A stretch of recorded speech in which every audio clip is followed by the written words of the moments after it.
আসসালামু আলাইকুম প্রিয় দর্শক, সাবেক প্রধানমন্ত্রী শেখ হাসিনার সন্তান সজীব ওয়াজেদ জয়ের যে সাক্ষাৎকারটি আল জাজিরাতে প্রচারিত হয়েছে মাত্র কয়েক ঘন্টা আগে, তা নিয়ে এর মধ্যে বেশ তোলপাড় শুরু হয়েছে। এবং একথা সত্য, সজীব ওয়াজেদ জয়ের যতগুলো সাক্ষাৎকার এ পর্যন্ত অন্তত আমার চোখে পড়েছে, তার মধ্যে এই সাক্ষাৎকারটি যথেষ্ট ম্যাচিউরড বলে মনে হয়েছে আমার কাছে। যদিও আল জাজিরার সাংবাদিক শ্রী নিবাসন জৈনের কোনো কোনো প্রশ্নের উত্তরে খানিকটা হলেও দুর্বলতা লক্ষ্য করা গেছে। এই সাক্ষাৎকারে বাংলাদেশের বর্তমান রাজনৈতিক পরিস্থিতি, 2024-এর জুলাই আগস্টের আন্দোলন, আওয়ামী লীগের ভূমিকা, দলের ভবিষ্যৎ, দলের নিষিদ্ধকরণ, নির্বাচন বয়কট, দুর্নীতির অভিযোগ সহ অনেক বিষয় উঠে এসেছে। অনেক প্রশ্নের উত্তর সজীব ওয়াজেদ জয় ফেস করেছেন এবং আমার কাছে খুবই সিগনিফিক্যান্ট মনে হয়েছে এই সাক্ষাৎকারটিকে। সাক্ষাৎকারে সজীব ওয়াজেদ জয় 2024-এর জুলাই আগস্ট আন্দোলনে তাদের সরকার যে ভুলভাবে ট্রিটমেন্ট করেছিল, তাদের সরকার সেই আন্দোলনকে মোকাবেলা করার জন্য ভুল পদক্ষেপ নিয়েছিল, এমন মন্তব্য করতেই আল জাজিরা সাংবাদিক শ্রী নিবাসন জৈন যখন বললেন যে যেখানে অভিযোগ রয়েছে শত শত নিরস্ত্র আন্দোলনকারীকে নিরাপত্তা বাহিনী হত্যা করেছে এবং তা করা হয়েছে শেখ হাসিনার নির্দেশে, সেখানে এটাকে মিসহ্যান্ডেল বা ভুলভাবে সামলানো বিষয়টা অনেক হালকা শব্দ ব্যবহার করা হয়ে যায় না। জয় তখন বলেন, এখানে আমার মা কোনো প্রকার নির্দেশ দেননি কাউকে হত্যা করতে। যদি আমার মা আন্দোলনকারীদের হত্যা করতে চাইতেনি, তাহলে তিনি এখনো ক্ষমতা থাকতেন, তাকে বাংলাদেশ ছেড়ে চলে যেতে হতো না, বরং বাংলাদেশ ছাড়তে হয়েছে। তিনি আর কোনো রক্তপাত দেখতে চাননি। যদি এ ধরনের কথা এর আগেও শেখ হাসিনা নিজেও বলেছেন, সজীব ওয়াজেদ জয়ও বলেছেন। সজীব ওয়াজেদ জয় এখানেও যদি বলছেন যে তখন পরিস্থিতি খুবই সহিংস ছিল এবং কিছু পুলিশ অতিরিক্ত বল প্রয়োগ করেছিল, এ কথা সত্য। তার জন্য বেশ কিছু পুলিশ কর্মকর্তাকে সাসপেন্ড করা হয়েছিল, বিচার বিভাগে তদন্ত কমিটি গঠন করা হয়েছিল এবং আবু সাইদের পরিবারের সাথে দেখা করে তদন্ত জবাবদিহিতার প্রতিশ্রুতিও আমার মায়ের পক্ষ থেকে দেওয়া হয়েছিল। শেখ হাসিনার যে অডিও ক্লিপ নিয়ে বেশ তোলপাড় হলো, বিবিসি, আল জাজিরাতে একই ধরনের প্রায় রিপোর্ট করা হলো, সেটির সূত্র ধরে শ্রী নিবাসন জৈন তিনি বলছেন যে আল জাজিরা এবং বিবিসির কাছে একটা ক্লিপ রয়েছে যে লেথাল ওয়েপেন ব্যবহার করতে বলা হয়েছিল। জয় তার উত্তরে বলছিলেন যে সেই রেকর্ডটি আমার কাছেও আছে, বরং আল জাজিরা এবং বিবিসিতে সেই বক্তব্যের খণ্ডিত অংশ প্রচার করা হয়েছিল এবং অবশ্যই লিথাল ওয়েপেন ব্যবহার করতে বলা হয়েছিল। তার কারণ তখন সন্ত্রাসীদের অস্ত্রের গুলিতে অনেক নিরীহ মানুষ নিহত হচ্ছিলেন, শত শত পুলিশ কর্মকর্তাকে হত্যা করা হচ্ছিল, দেশের জাতীয় সম্পদ ধ্বংস করা হচ্ছিল। দেশের জাতীয় সম্পদ রক্ষা করতে এবং সশস্ত্র সন্ত্রাসীদের প্রতিহত করতেই প্রয়োজনে লিথাল ওয়েপেন ব্যবহার করার নির্দেশ দিয়েছিলেন আমার মা। এবং সেই আন্দোলনকে কেন্দ্র করে যখন জাতিসংঘের যে রিপোর্টটি আমাদের সামনে এসেছে আরো বছর দেড়েক আগে বা 13 মাস আগে, সেই রিপোর্ট প্রসঙ্গে আল জাজিরার পক্ষ থেকে বলা হলো যে যেখানে 1400 মানুষকে হত্যা করা হয়েছে, সাথে সাথে সজীব ওয়াজেদ জয় সেটিকে প্রত্যাখ্যান করলেন। আমি মনে করি যেটি অবশ্যই সজীব ওয়াজেদ জয়ের এই আনসারটি ঠিকই আছে এবং যেটি আমিও গত প্রায় 1 বছর ধরে ক্রমাগতভাবে বলে আসছি যে কিভাবে এই রিপোর্টটিকে সরকার মিসইউজ করছে। কারণ সজীব ওয়াজেদ জয়ও এই কথা বলেছেন যে সেখানে যে 1400 মানুষের হত্যাকাণ্ডের কথা বলা হয়েছে 2024-এর 15 আগস্ট পর্যন্ত, 5 আগস্টের পরে তো আর সরকার ছিল না। তাহলে 5 আগস্টের পরে যে মানুষরা হত্যাকাণ্ডের শিকার হয়েছেন, যেখানে সরকার বলেছে 832 জন জুলাই আগস্ট আন্দোলন নিহত হয়েছে, বাকি 500 প্রায় 68 জন, তাদের হত্যাকাণ্ডের বিচার কোথায়? সেই হত্যাকাণ্ডগুলোর দায় কাদের কাঁধে?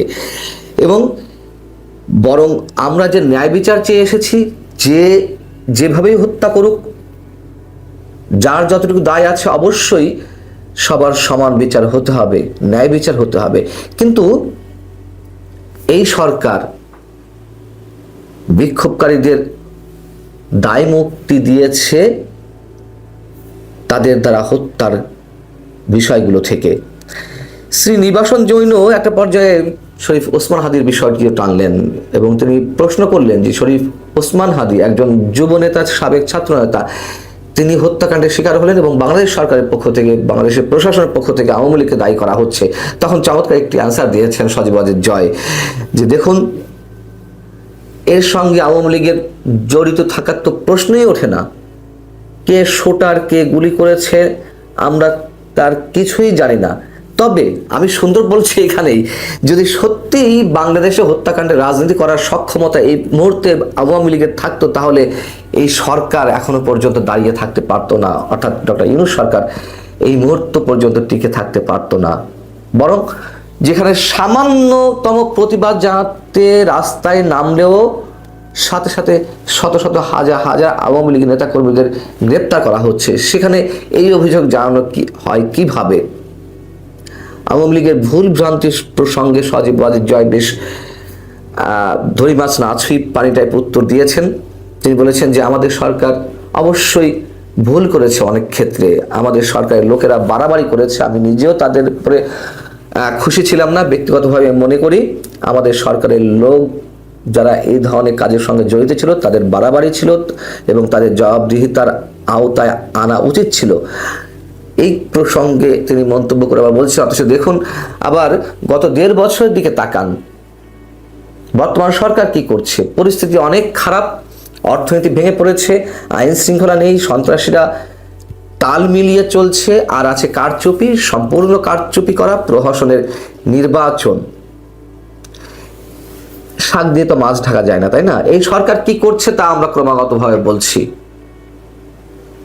আওয়ামী লীগ 15.5 বছর যে না করেছে তার চেয়ে অনেক বেশি 17 মাসে এই সরকার অনেক ধরনের অন্যায় অপরাধমূলক কর্মকাণ্ড করে ফেলেছে, মানুষের সঙ্গে প্রতারণা করেছে। এ কথা যেমন সত্য, আবার এটিকে উদাহরণ হিসেবে টেনে আওয়ামী লীগ কোনোভাবেই পারে না তাদের 15.5 বছরের যত ধরনের অভিযোগ রয়েছে তাদের বিরুদ্ধে সব অ্যাভয়েড করতে।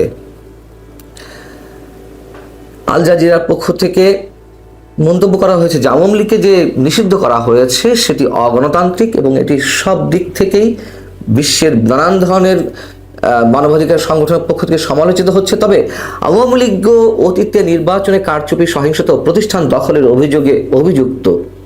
আওয়ামী লীগের সবাই নির্বাচন কমিশন সহ সব ধরনের প্রতিষ্ঠান কুক্ষিগত করা হয়েছে, নিয়ন্ত্রণে নেওয়া হয়েছে। জয় বলেছেন, আওয়ামী লীগ কখনো কোনো দলকে নিষিদ্ধ করেনি। জামাত ইসলামী নিষিদ্ধ হয়েছিল বা তার দলের নিবন্ধন বাতিল করা হয়েছিল তৃতীয় কোনো ব্যক্তির আবেদনের পরিপ্রেক্ষিতে আদালতের মাধ্যমে। এবং যেহেতু জামাতের যে গঠনতন্ত্র সেটি আমাদের সংবিধানের সাথে সাংঘর্ষিক ছিল, এই জন্যই আদালত সেটিকে নিষিদ্ধ করেছিল। নির্বাচন কমিশনকে আমরা নিয়ন্ত্রণ করিনি, নির্বাচন কমিশন একটা সার্চ কমিটির মাধ্যমে গঠিত হয়েছিল। এই অ্যান্সারগুলো আমার কাছে ভালো লাগেনি। কিভাবে জামাতের নিবন্ধন বাতিল করা হয়েছিল সেগুলো আমরা জানি। আবার নির্বাচন কমিশন যে কক্ষিগত করা হয়নি, ব্যবহার করা হয়নি, এটা একটা সার্চ কমিটির মাধ্যমে গঠিত হয়েছিল বিধায় পুরোপুরি একেবারে শতভাগ স্বচ্ছতার সঙ্গে নির্বাচন কমিশন কাজ করেছে। সেটি হুদা কমিশন হোক বা রকিব কমিশন হোক কিংবা হাবিবুল আওয়াল কমিশন হোক, এ কথা বলে পার পেয়ে যাওয়ার কোনো কারণ নেই। আমরা দেখেছি নির্বাচন কমিশন কতটা তুলপি বাহক হিসেবে কাজ করেছে এবং বর্তমান নির্বাচন কমিশনার যে কতটা স্বাধীনভাবে কাজ করতে পারছে বা পারবে সেটা নিয়েও নিশ্চয়ই আমরা সন্দেহের বাইরে নেই কেউ। এবং যখন প্রশ্ন করা হলো যে আওয়ামী লীগ ছাড়া নির্বাচন হলে তা প্রতিহত করা হবে এবং তার জন্য অনাকাঙ্ক্ষিত কিছু হলে তার দায় সরকারের, সজীব ওয়াজেদ জয়ের এই মন্তব্যটা কি সহিংসতার হুমকি নয়? আপনারা জানেন যে কিছুদিন আগে রয়টার্সকে, আন্তর্জাতিক বার্তা সংস্থা রয়টার্সকে দেওয়া একটি সাক্ষাৎকারের একটি অংশে সজীব ওয়াজেদ জয় এই মন্তব্যটি করেছিলেন। তখন জয় বলছেন যে আমি সহিংসতার হুমকি দেইনি, বলেছি যে দমন পীড়ন হলে সহিংসতা হবে। আমরা সহিংসতা চাই না। কোণঠাসা কাউকে করে রাখলে কি হয়? আমাদের তো অংশগ্রহণের অনুমতিই দেওয়া হচ্ছে না, এখন কেন সহিংসতা হচ্ছে? আমি হুমকির কথা বলছি, কাউকে কোণঠাসা করলে তাদের তো তখন আর কোনো বিকল্প থাকে না। এবং তিনি আরও খানিকটা ক্লিয়ার করার চেষ্টা করছেন যে আমি বলেছি যদি আন্দোলনে বল প্রয়োগ করা হয়, দমন করা হয়, তাহলে সহিংসতা হবে।